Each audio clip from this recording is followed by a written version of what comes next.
La première méthode que nous allons voir pour calibrer les outils est la méthode automatique. Pour ce faire, appuyez sur Menu, appuyez ensuite sur Calibration des outils.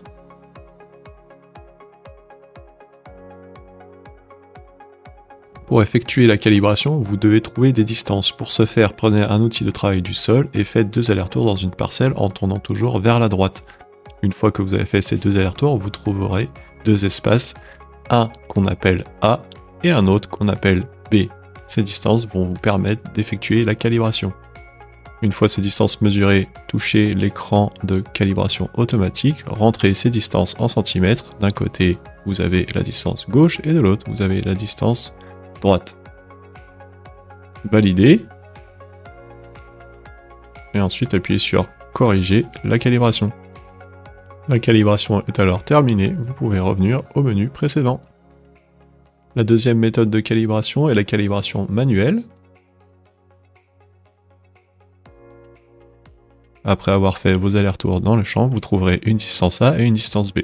Si la distance A est plus grande que la distance B, vous devrez choisir la calibration du côté gauche. Pour trouver votre valeur de calibration, vous devrez faire le calcul suivant, A moins B divisé par 4.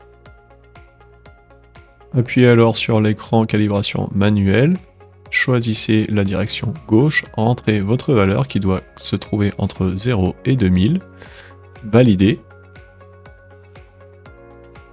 confirmez en appuyant sur OK, et finalement appuyez sur Corriger. La calibration est terminée. Si au contraire votre distance B est plus grande que la distance A, dans ce cas-là vous faites le même calcul et vous choisirez le côté droit. Touchez à nouveau l'écran calibration manuelle, choisissez le côté droit, entrez la valeur de calibration que vous avez trouvée qui doit se trouver entre 0 et 2000, validez en appuyant sur ce bouton, validez à l'aide du bouton OK, et appuyez ensuite sur Corriger. La calibration est terminée. Si vous devez refaire une calibration, vous devrez appuyer sur Vider les données de la calibration, valider la suppression des données et recommencer les procédures.